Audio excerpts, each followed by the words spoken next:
Good morning. It is 10 o'clock Pacific time, 11 o'clock Mountain, and we want to thank you for joining us for today's webinar. So we are presenting live, but the webinar presentation is going to be a recording of last year's most popular webinar series in our produce safety series, which was all about controlling vertebrate pests in your buildings. So it was called Be a Bad Neighbor, Making Your Building Less Attractive to Mice and Birds. And we had a lot of good feedback from that one.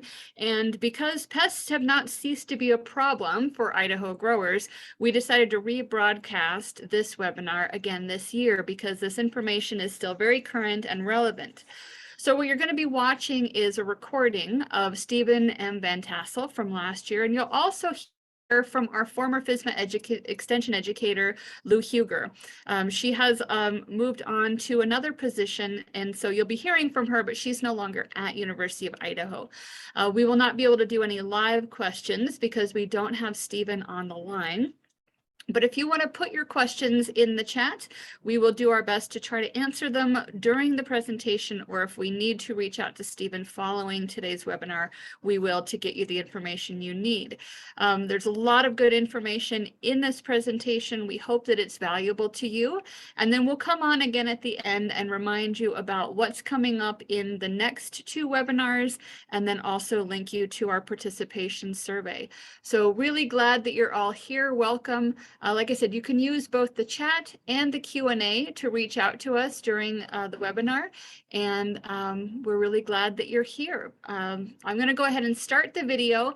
If someone could just give me a thumbs up or a yes in the chat when they hear the sound, just so that I know that we are broadcasting and that you're getting to hear it as well. I also want to remind you, if there's anything that's mentioned that is about dates or times or anything like that, this is last year. So just a reminder on that. If you have any questions, let me know. I'm Ariel Agenbrod, Extension Educator at University of Idaho. I'm located in Boise, but I work in food safety statewide.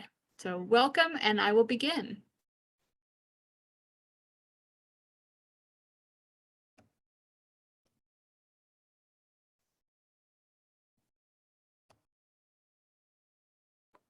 And answer panel that hopefully will have a couple of minutes to address some questions. At the end of this webinar, I will be sending around a copy of the slide deck. So if you have any questions with that, just know that we will have hard copies for you at the end.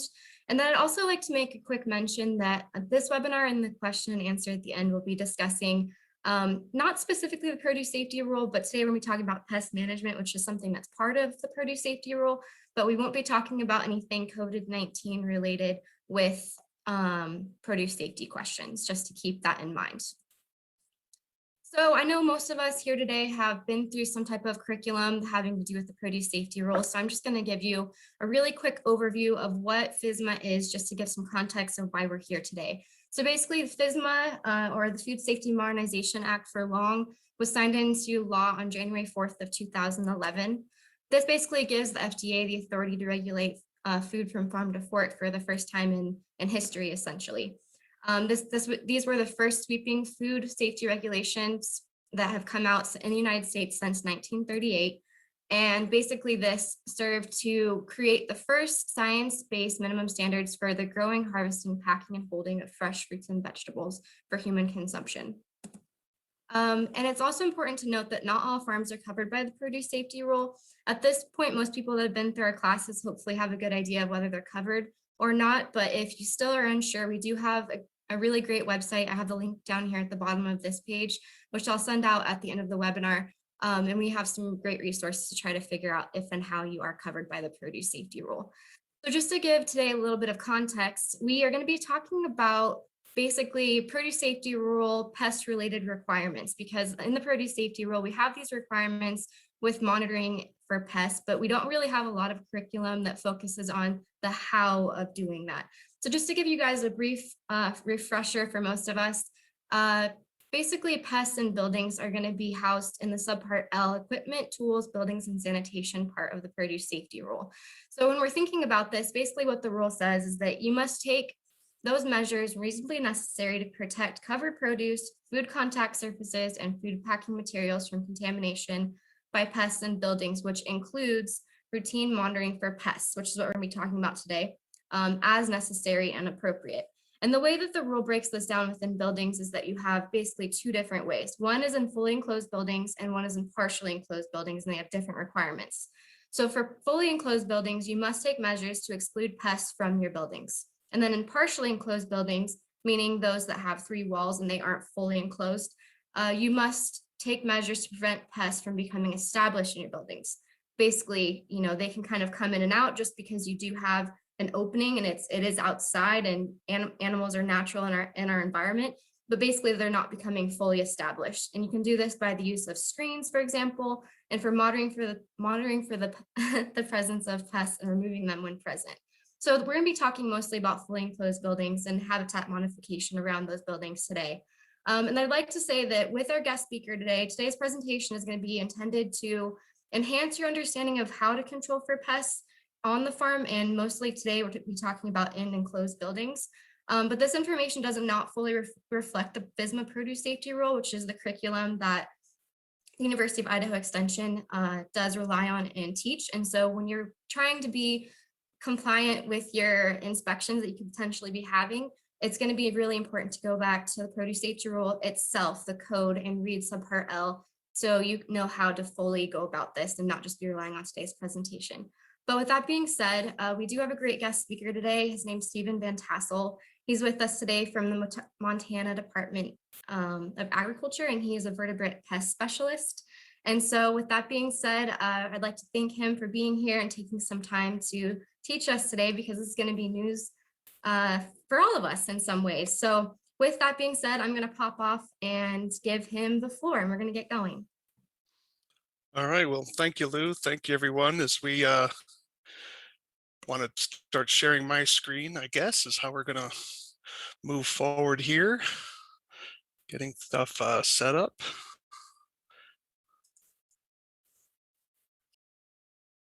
Let's see. Slideshow. All right, how we looking there? Gotcha. Okay, sounds good. All right, yeah, so Lou's comments were very important because I am just learning about the FSMA rules. So for this presentation is going to focus primarily on some global things involved with pests, because a lot of people think that habitat modification and exclusion really aren't that effective. When people call me up and they say, Stephen, I have a problem with XYZ, we're always interested in how do we kill it. And certainly I'm happy to talk about that sort of thing, but when you're dealing with production like yourselves, we need to be thinking a little bit broader and start looking at ways to reduce the ability of these animals to become a problem in the first place. And so a rule of thumb I'm going to give you is, if you build it, they will come. If you remove it, they will go. Now it's going to be hard in production because you're always going to have this massive food supply, but there are things we're going to talk about that can help. And I want you to get past the idea, well, that's too hard, that's not going to do anything. I call it the penny principle. Even small things can have an impact over time, particularly when you start looking at other type of lethal control measures, because habitat modification acts as a lever to magnify the effectiveness of other control methods. So let's talk a little bit about some biology here today. Want to make sure people can identify who the enemy is, because we want to be sure what we're dealing with. And so there's a lot of times confusion about various animals. So let's talk about voles, deer mice, and house mice. So voles, this is an animal that one way to identify it is look at the tail. Typically, the tail is going to be less than half the length of its body, and the ears are going to be much harder to find. Voles are not a problem in structures as a rule. Can you get them in structures? Yes, but it tends to be accidental. Deer mice, house mice, on the other hand, are commensal. Deer mice typically aren't treated as commensal, but they really are out here in the Northwest. Deer mice are everywhere, and we're going to talk about some health issues involved with deer mice. And so understand the differences between these. So if you're trapping a mouse, you want to take some time to look at it and say, is this a deer mouse or is this a house mouse? You want to get rid of both of them. Don't get me wrong. You want to get rid of both, but identification is important because the deer mouse is associated with hantavirus, and that's going to be a concern. The deer mouse is also a much better climber than the house mouse. House mouse is a very good climber, but a deer mouse will travel a much greater distance to get to your structure than a house mouse will. So you're really looking at the tail. You want to see a bicolored tail. It looks brown at the top, but with a solid white line, and the belly is much more of a creamy white, where the house mouse has a much more grayer belly. And there's other information that you see there in your slide. Voles and shrews, these are another ones that people get confused on. The shrews will interstructure. They'll often create toilets that tend to stink really bad. They'll have very curved, curly type scat. But shrews are your friend. Not that you want them in your building, you don't, but they're actually insectivores. And so you can tell the difference. Notice the snout, very pointy, and they have teeth that are masticate, chew up the various insects that they're going after. And a vole, of course, is a rodent, so it has very much of the incisors. If I can get that picture out there, the two incisors that come down, notice the jaw is significantly different. So that's another area that people need to be able to identify. Not going to spend a lot of time here in biology. Let's bottom line it for you. House mice and deer mice reproduce pretty rapidly and aggressively. So you're not going to ever be able to sort of kill your way to prosperity. Killing is certainly an important role in pest control. However, you're never going to sort of get your way to victory that way. You've got to be looking at exclusion and habitat modification to really suppress those numbers over the long term. But I want you to focus on one thing here, and that's how little a house mouse needs to eat per day. I can't emphasize this enough. If you have a significant mouse problem, you've got to focus on the food. You've got to figure out ways. Where are you spilling grain? How are you storing your food properly? Are you keeping it in containers that can reduce access to mice? Now, I know that's going to be a difficult challenge for many of you in agricultural production. I get it. But again, I want you not to get complacent on this point, because every little bit helps. If you're able to remove that particular food source from a mouse, now you're going to make it more likely that other types of control methods that you're going to use are going to be more attractive to that mouse, because you're going to put stress on that mouse. And understand, the war against rodents never ends. You're either winning or you're losing. There is no détente. There is no peace treaty. There's nothing you can do here. It's never over. So if your goal here today is, say, Stephen, I want to be able to magically solve my mouse problem, well, here's the solution. Bulldoze everything and pave it. That will be the end of your rodent problems. Now, you're obviously going to be out of business, and that's very silly to do. Will that solve your rodent problem? Absolutely. You will have zero problems, but you won't have a business either. So understand, if you're going to be doing production, you're going to have rodent problems. It's just the nature of the beast. It's never going to end. It's like cutting your grass. People say, why should they keep trapping? It doesn't work. And I'll say, why do you cut your grass? It doesn't work. And then they'll finally get it, because nature is always reproducing something. So you have to be sure you're understanding that this war never ends. Let's talk about some home ranges. We have pack rat, of course. This is a radius range. These are home ranges, are sort of averages of how much space an animal sort of occupies as sort of their home territory. Doesn't mean they can't travel farther. They certainly can. There's been records of Norway rats going over a half a mile. However, on a normal situation, these are good rules of thumb to say, all right, where did that rat come from? Well, he could have rode the truck, or he could have come from the neighbor, because we all know that all of our problems in life come from our neighbors. So we always have to recognize that. And I hope you get the humor of that. But understand, mice can have a home range of just a couple of feet, depending if they have their nest very close to where the food source is. So these are the types of spaces you want to be thinking about in terms of managing your area. What's going on within 400 feet of your building? Because they could be living in your building and feeding somewhere else, or they could be living somewhere else and feeding in your building. And so you have to be making sure you're thinking about the landscape on your particular property, because you want to find out where they're living so you can attack that particular location. Understand the physical abilities of mice are incredible. And I want you to focus on one piece of data here. That's the standing jump. I want you to focus there. Notice how high they can jump. Now, a standing jump means going from one platform to another platform. Let me get both of my hands. So they're basically standing still and jumping straight up and onto another platform. Notice that the weakest mouse can jump almost 10 vertical inches. That's not a running jump. That's not a jump from an elevation. That is from one surface to a vertical surface. They can do it almost 10 inches. Imagine what the Michael Jordan mouse can do. If this is the weakest mouse, what can a Michael Jordan mouse do? So understand what they're capable of, and do not underestimate what they can do. Mouse droppings versus bat droppings. This can often be a confusing issue for people. So let's kind of break this down. People will call me up and they'll say, I have some droppings out on my deck or in this particular area, and they keep reappearing. If you have that type of situation, 99% of the time, that's going to be a bat. Bats are going to be roosting in a particular area, and they're going to be defecating below where they're roosting, or they're entering the building or exiting. When you're flying away, you need to lighten the load because you don't want to waste the energy.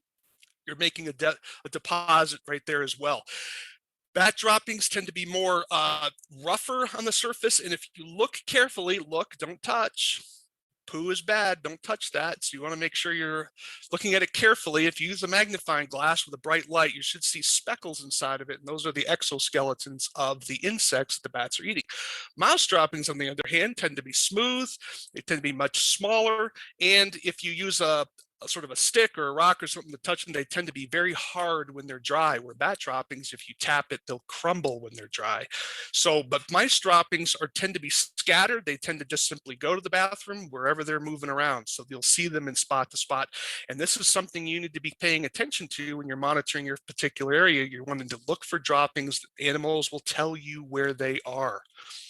Other types of sign for mice, of course, this is where we have some insulation, this is a vertical view inside of an attic with blown in insulation. Notice where the trails, like a ping pong ball, got moved around the surface of that insulation. Here we have acorns on the upper right. Notice how the mouse that lacks the biting power of a tree squirrel that can just cut the acorn in half. It has to actually nibble through the end in order to get to the meat inside. And then, of course, you see some gnaw damage there as well.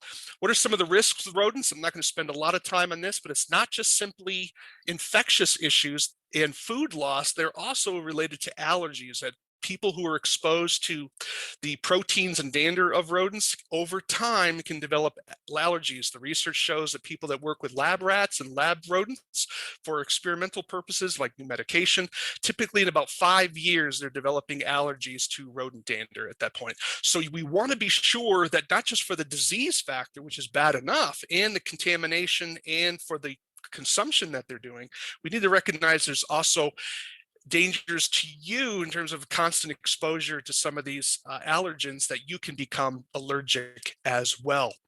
Other risks that you should be concerned about, because we want to talk about the protection of your structure and the investment that you have there, is that rodents, when they're left being for a while, will eventually start chewing your wires.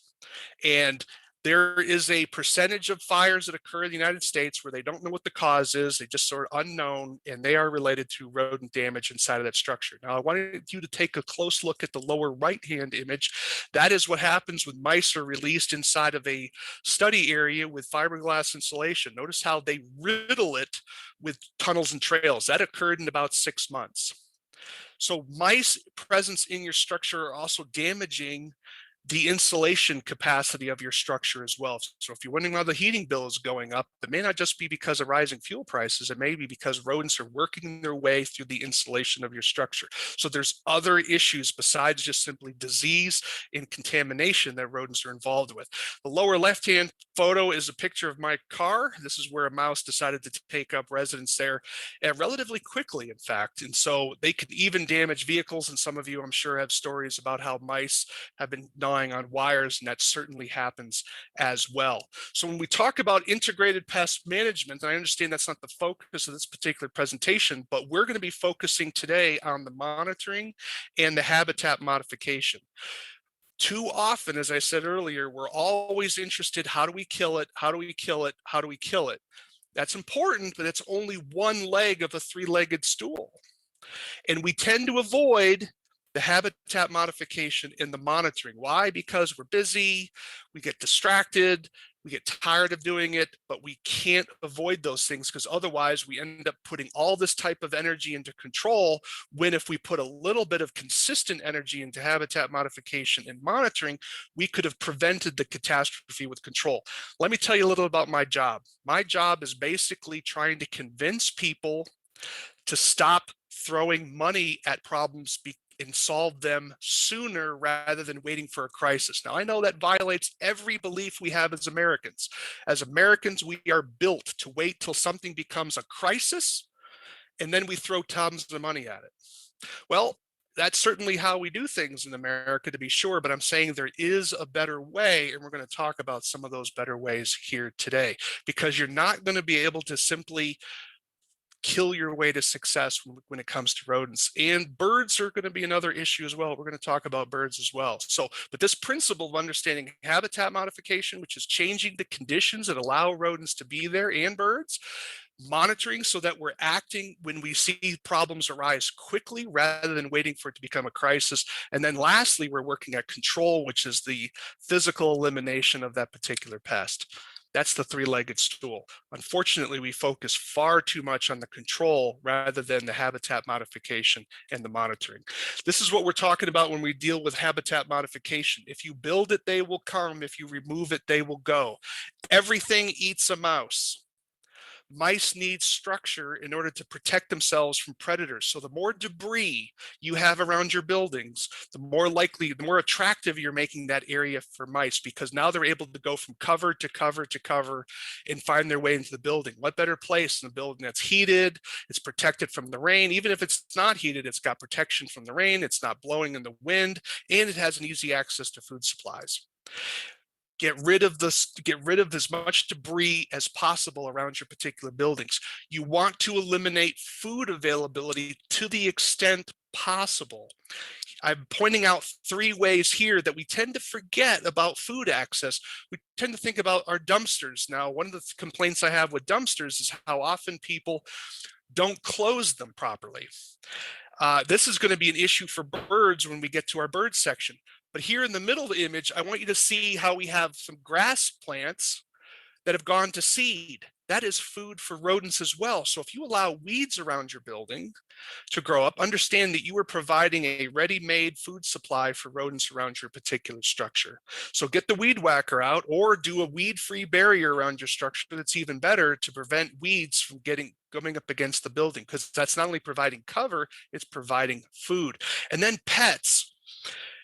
Never have just food out for your pets just lying there. You want to feed them only what they can eat at one particular sitting, because not only are you going to be attractive to rodents, you're also going to be attractive to larger animals that are going to be beyond the scope of this particular presentation as well. This is what I'm referring to in terms of that weed-free zone. Here we have a McDonald's building. Granted, it's not one of your buildings, to be sure, but notice they have all this stone around the structure. Now, it's there for 2 reasons. One, it saves them from having to mow, but it also provides a weed-free barrier around the structure because rodents don't like to cross bare open areas.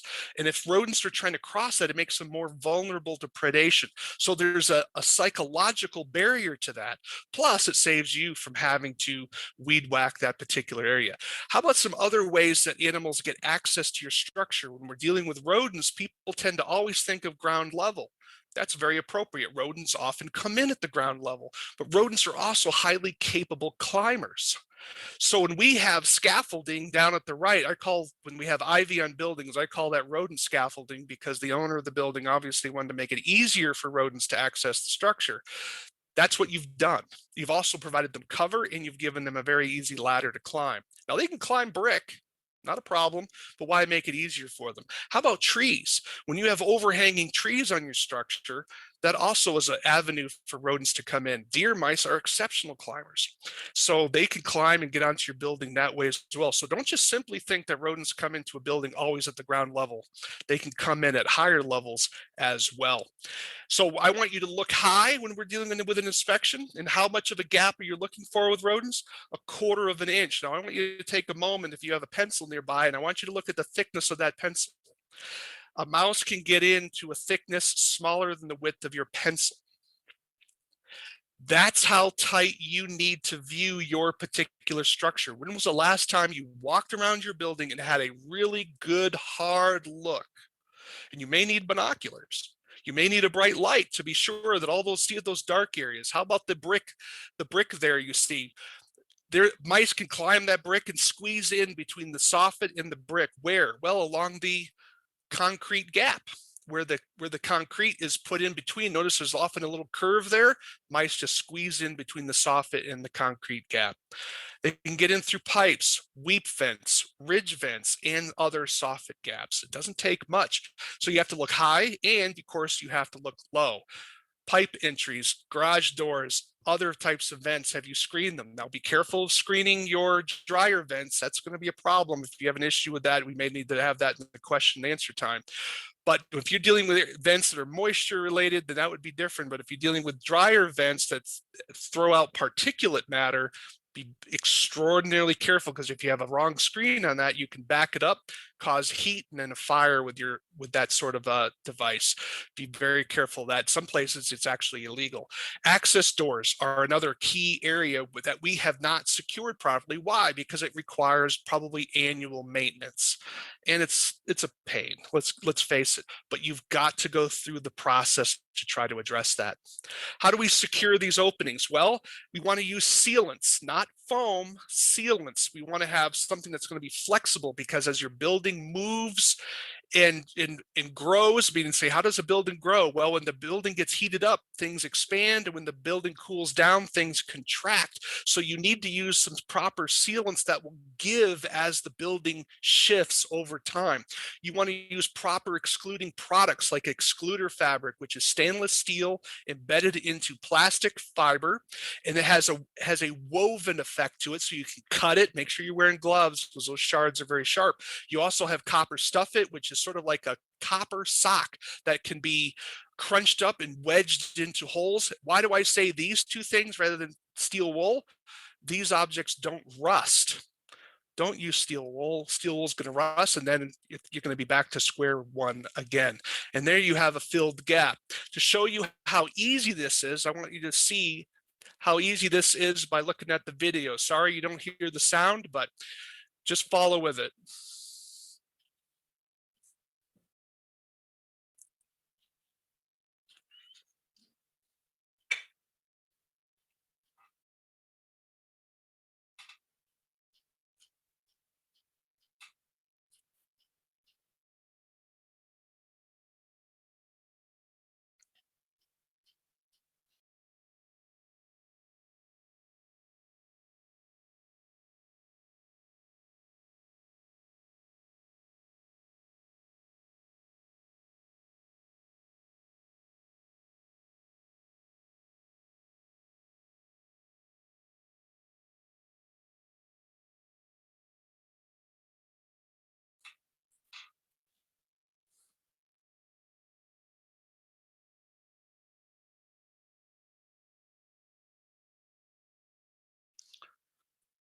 Well, I hope you thought that was easy, because it is. That is the right way to secure those gaps around pipes. Now, does that solve all of your rodent entry problems? No. But again, we don't want to make the perfect the enemy of the good. And this is probably one of the biggest challenges people have. They're like, oh, I have so many gaps in my building, I shouldn't fix any of them. That is the wrong way to go about it, because you have to look at this as a process. If you can only do 5% of the gaps in your building this year, do the 5%. If you can only do another 5 next year, do that 5%. Because if you do the 5% this year correctly, that's going to last you for years. Do what you can when you can, and don't allow the perfect to be the enemy of the good in this situation. Don't allow the project to be so overwhelming that you get frustrated and discouraged. Do start. This is why you don't want to use expanding foam. Am I saying you should never use expanding foam? No, if you have massively large gaps that you need to fill, expanding foam may be what you need to use. However, understand it can be chewed through, and if it's exposed to UV light, it will degrade. So you want to be sure if you're using foam, you've got to protect it with something else, whether it be aluminum flashing or wood or something solid to protect it from getting gnawed through. Here we have a gap in the bottom. Notice the mouse is gnawed right through the foam. It got into that opening. It was essentially a little bit more than using bubble gum as a way of locking the door to your house. How about frightening devices and repellents? People are always looking for magic in my business. And so let me kind of lay it out for you. There is no magic in wildlife control. It simply doesn't exist. I mean, it's sort of the equivalent of looking for a safe cigarette.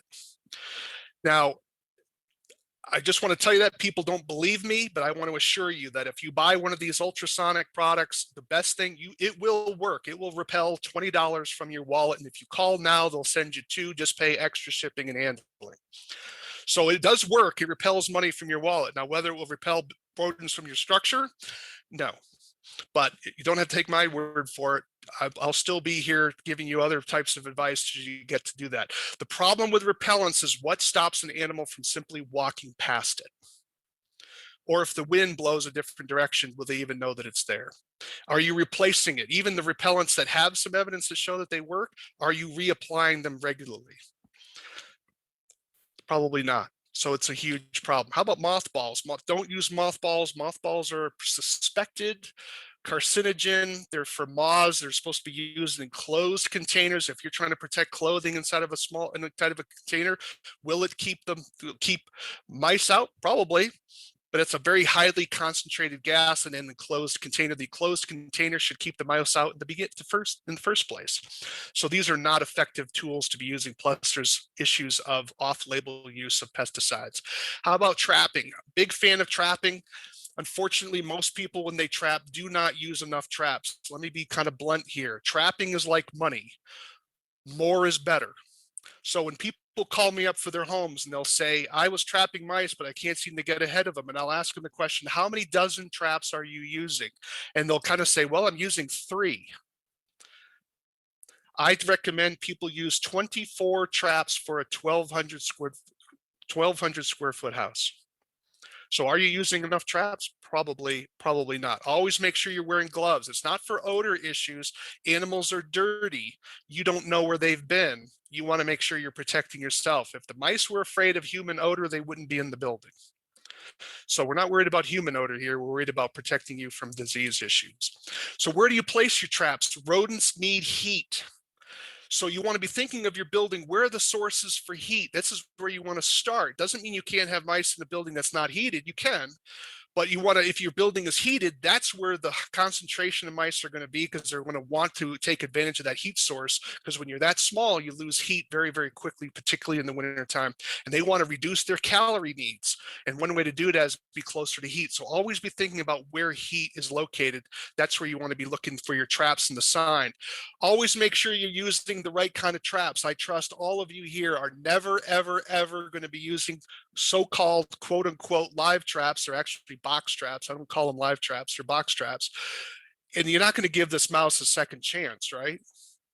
So I hope that's pretty clear. It should be a one-way trip. No second chances, no pardons here. It's a one-way trip. That mouse should never, ever, ever be coming back to your building if you're following what I'm saying. Okay.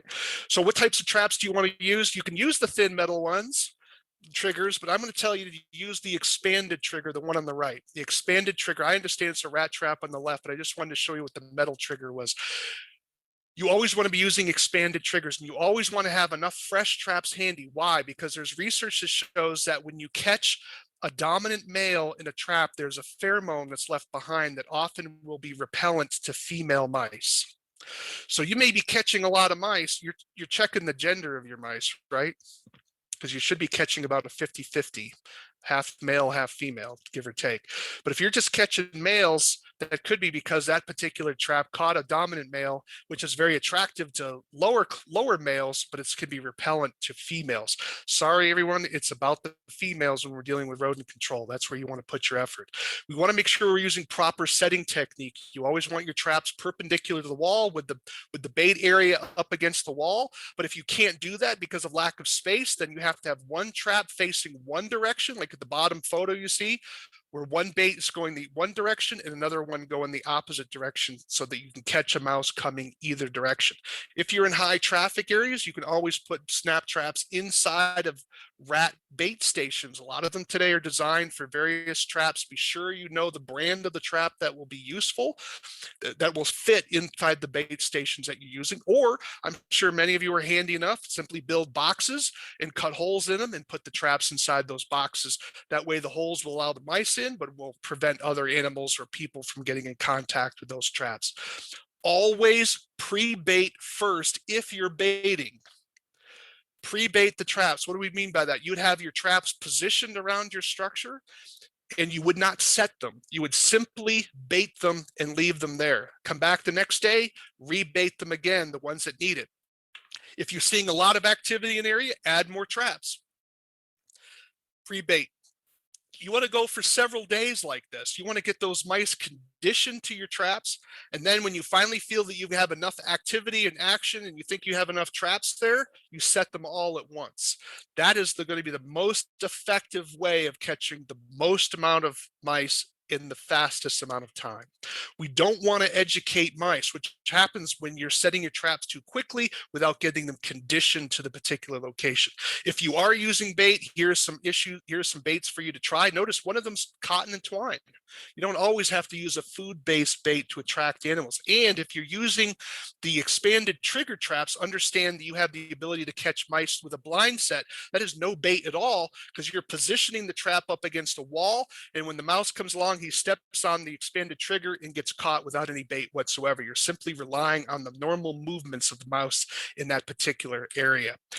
Glue boards, they're not all that great for rodents. In fact, that they found that with they're only good for catching juvenile rodents and bugs, because the larger rodents have their whiskers are out feeling away, and if they get educated to your glue boards, they just jump over them.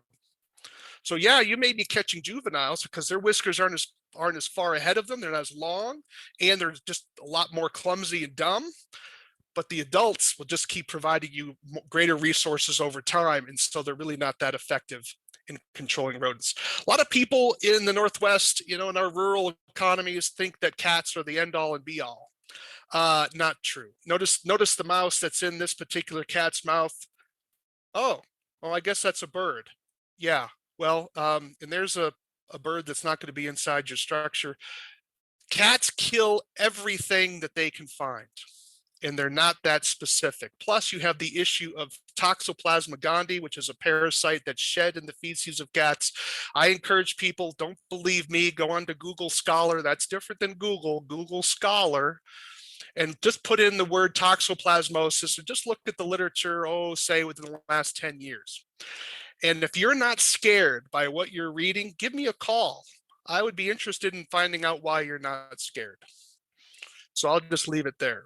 So we want to talk about rodent control safety. We talked a little about wearing gloves. When we're dealing with deer mice, we have to be careful of high concentrations of their droppings because they shed a virus known as hantavirus. And so if you disturb those droppings and aerosolize that and breathe it in without proper protection, you can contract this dangerous disease known as hantavirus. It has about almost a 40% death rate for the people infected. That's with modern medicine, by the way.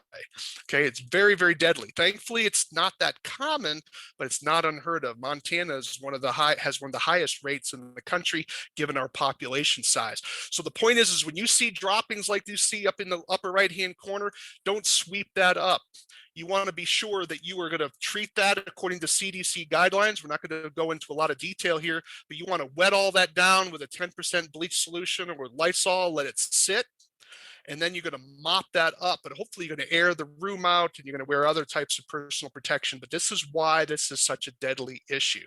And for those of you that are younger, you're actually more at risk because your immune response is stronger than those of us who are on the other side of the peak, so to speak. So this is the symptoms. It always starts off like the flu, and then you have this massive fluid buildup in your lungs with the immune response in your body. Your lungs here should be all black, not half white.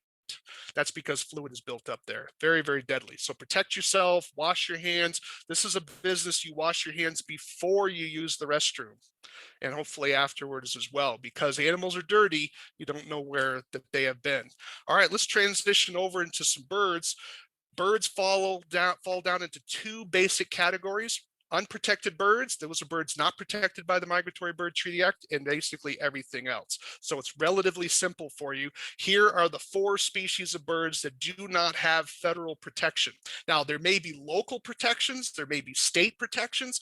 I doubt Idaho has protections for any of these 4 birds. I mean, if we were dealing with New York City, that would be a different situation, but my suspicion is your state doesn't care if you whack any of these 4 birds, okay?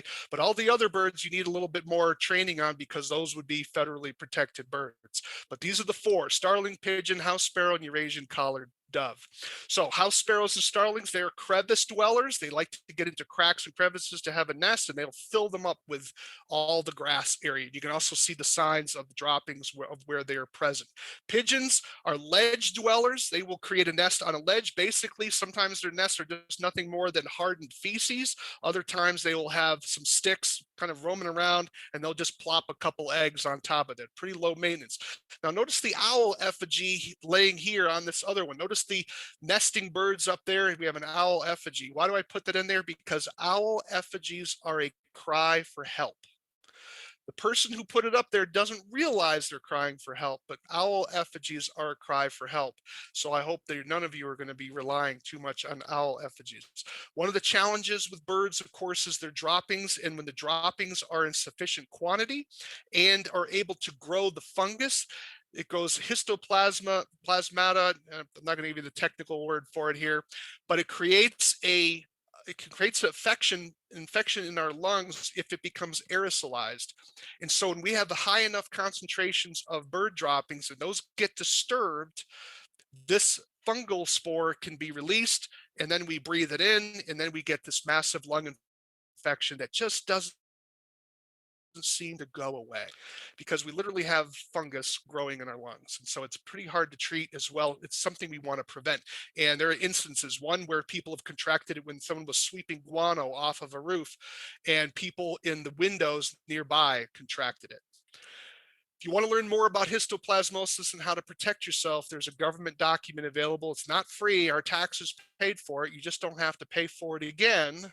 You can download this online. It's actually written very well. It's very understandable, and it's highly technical information that's accurate, that you can rely on about what histoplasmosis is, how to prevent it, and what you can do to clean up an area that has bird contamination at it. So feces of birds, pigeons, for example, can cause allergies as well. We saw that with the rodents. Well, the same thing can happen with birds. The constant exposure to the proteins in bird droppings can cause people to have allergic reactions. It's not histoplasmosis. It's where your body is just simply overreacting to the presence of those allergens. So the more you're exposed, the more likely you're going to get it. So this is another reason why we want birds away from our buildings. How about the safety issues of the amount of droppings involved? So notice how I'm trying to give you some other motivational factors for why you want to keep birds away from your buildings. If you have a situation where a lot of birds are on like a flat roof and they're pooping up there, and all of a sudden it rains and the droppings of those birds are clogging up your downspouts, all of a sudden you can have a rain incident, because now the rain's being backed up and you can have a roof collapse. This is not just something that's theoretical. It's actually happened in real time. How about the dry weight? What about situations where there is no water involved? Well, 40 pounds is equivalent to 1 cubic foot of bird droppings. So if you have birds constantly going into a building and there's a ledge there, they're just piling up feces, over time, you're going to have 40 pounds of droppings. That may not be much, but what happens if you start having a loft that you didn't screen off properly? What's that weight? Is the building designed for the weight at that particular point? I suspect it probably wasn't. So how do we make our area less friendly to birds? This is a lot harder than rodents, because birds are so much more mobile, but there are things we can do in this regard. We want to make sure our dumpsters are closed.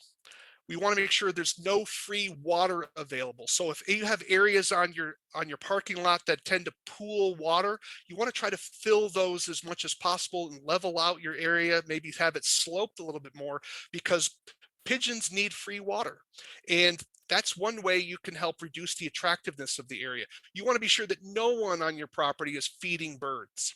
Now, if you're looking to feed songbirds, I have a publication that's available for you. Just Google my name, Van Tassel and Bird Feeder, that teaches you how to feed those birds and not the birds you don't want to be feeding. And then we want to make sure we're cleaning up any spilled grain that may be occurring.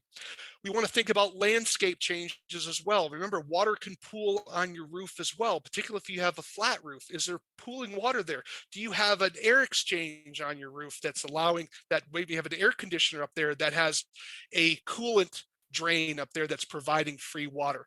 Grit is obviously a much more difficult thing to control. Grit is the sand that birds need in order to put into their crop to help grind their food up. If you can, anything to use larger stones so that the birds can't be attracted to simply coming around your driveway and parking lot areas. Again, are these cheap things to be doing? Not always. But if you can do them to the extent that you can, you want to try to do them. And then with trees, a lot of birds like to loaf in trees that are very heavily leafed. You can trim the branches up to a third of those branches to kind of open up the canopy that makes that tree less attractive to birds being there.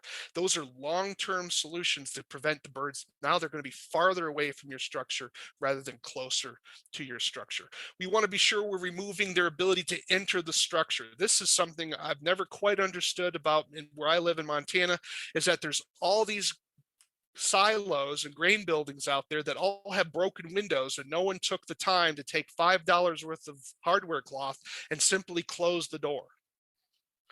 I don't know why. It simply puzzles me to this day.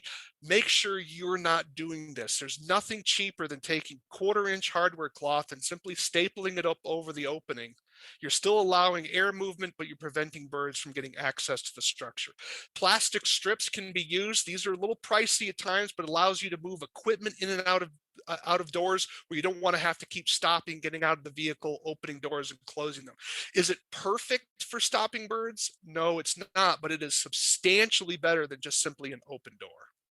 That is something you definitely want to stop. Same way with vents, there's a variety of ways to seal off vents. Understand when you're closing off air vents, I'm not talking about dryer vents or things where debris is coming out. You want to be sure that you're doing it always from the outside of the building, not the inside. If you do it from the inside, you're actually creating a platform for a bird to make a nest. That is something you don't want to be doing.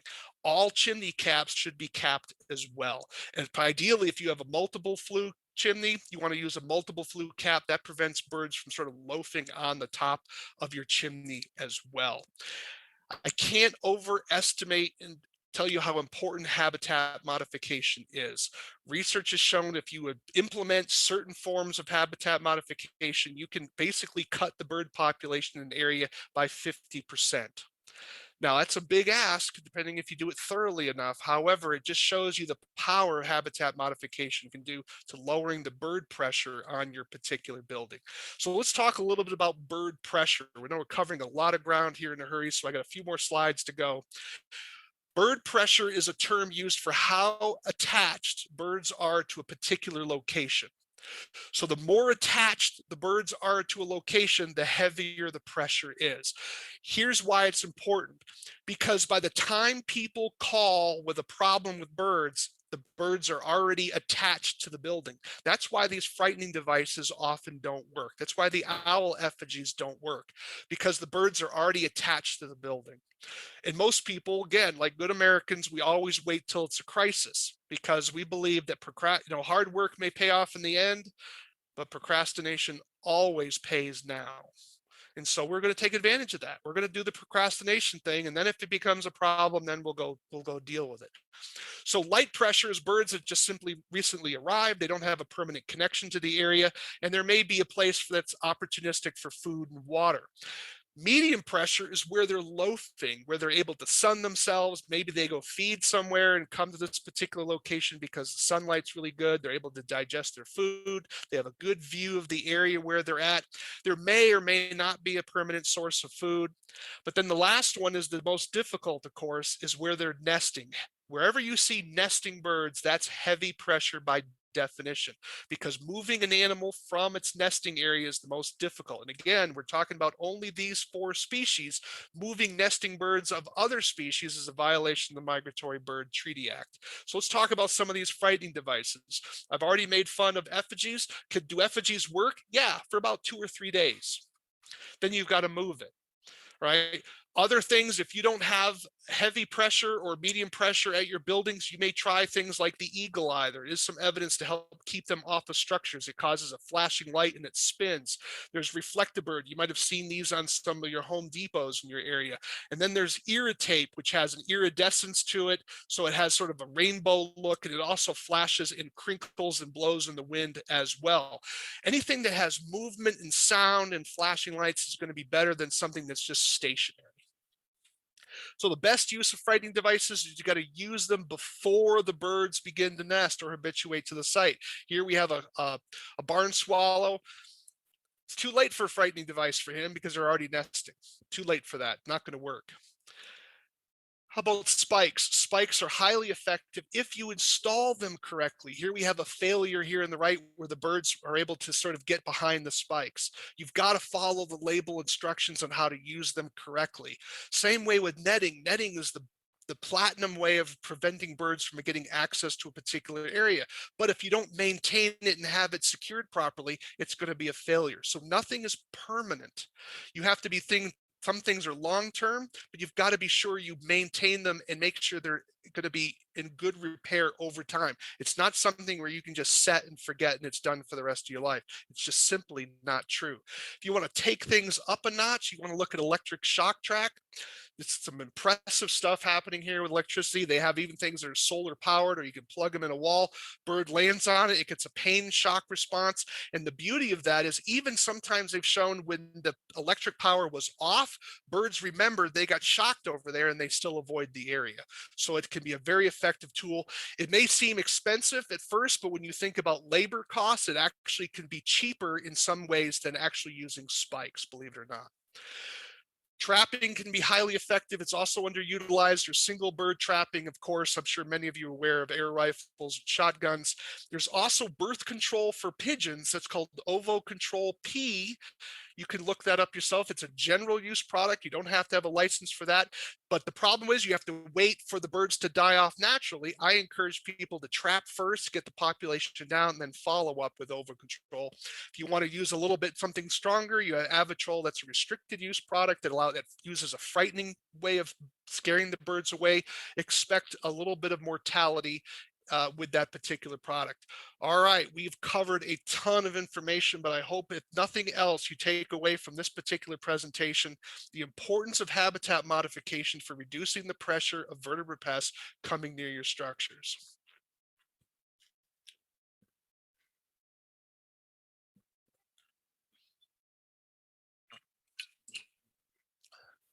All righty.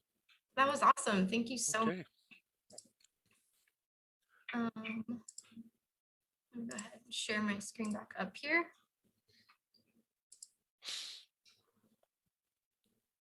Okay, wow, that was great. I learned so much actually from that. So thank you so much for being here with us.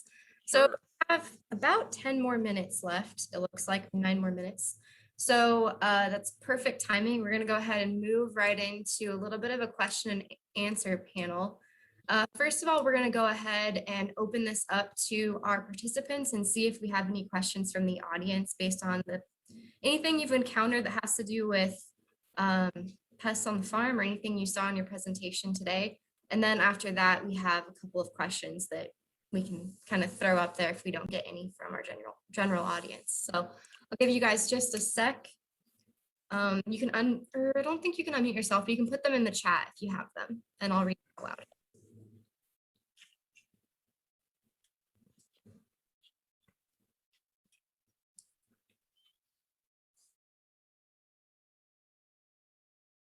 Or Ariel, I think you had a couple of questions that you received. If you want to go ahead and read one of those out. Okay, in the chat. Okay, I was looking Yeah. at the question and answer. All right, so let me go to the chat here. And I can Okay. just read them out so that everyone hears them. Oh, okay, great. So I've got Okay. a few questions for you, Stephen. So I have greasy marks in the corners of my building. Is that a sign of a rodent infestation? Yeah, that's called sebum. That's the body oils of the rodent. So yeah, that's going to be a hot spot for, that's a place where you'd want to make sure you're putting some of your traps. If you're using those, be sure you pre-bait them first. But that would be a hot spot for using your traps. You may be able to blind set there. Okay. But if you're getting a lot of sebum, that's either a heavy, if it's mice, it's heavy activity, or you might have rats. I didn't talk a lot about rats in this presentation because if you have rats, you have mice. So most people have mouse problems. And if you're getting to rats, that's taking things up to another level. Great, thank you.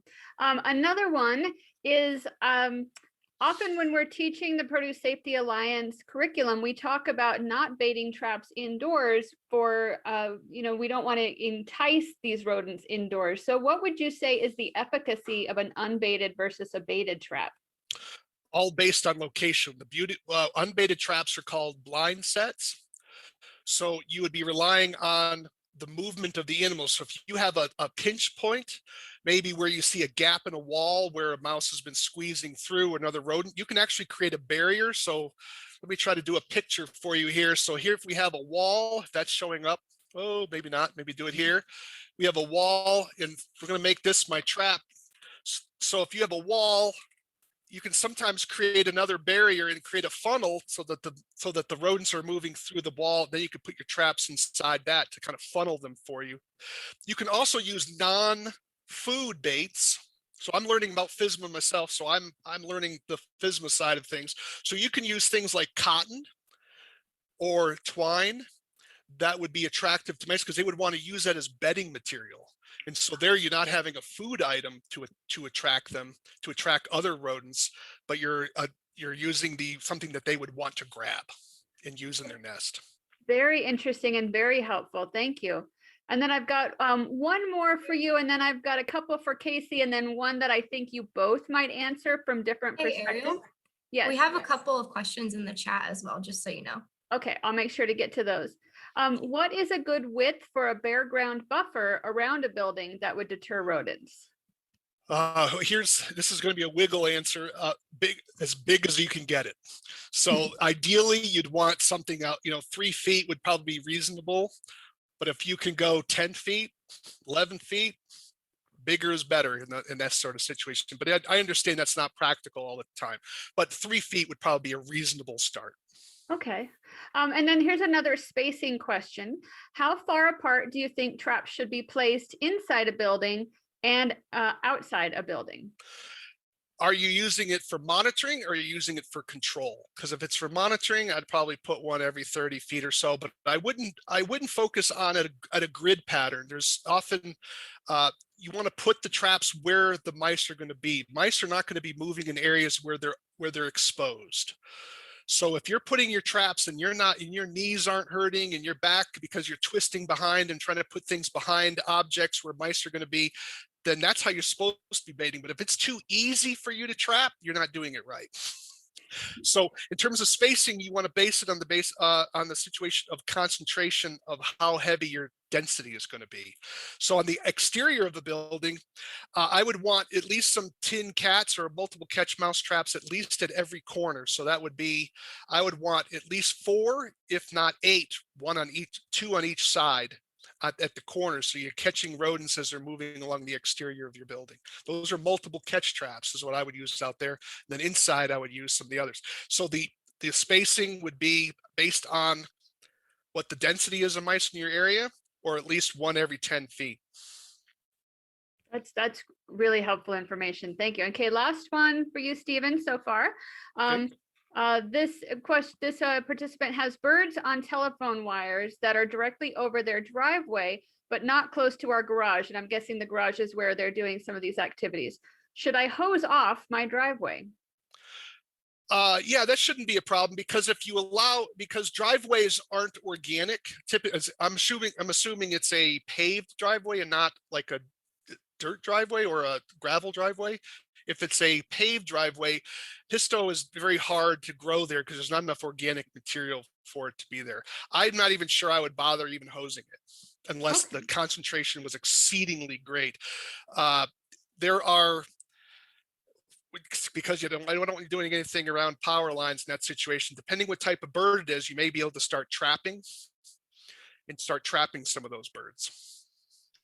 Great. Okay.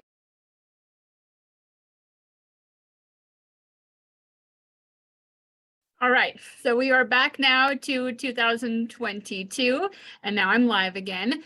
Thank you all for being here on this webinar. It was a little bit disconcerting to hear myself asking questions in last year's webinar.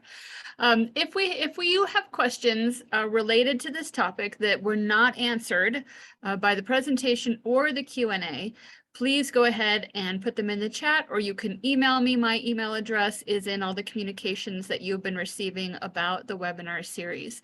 So just really quick, I wanted to share with you what's coming up next.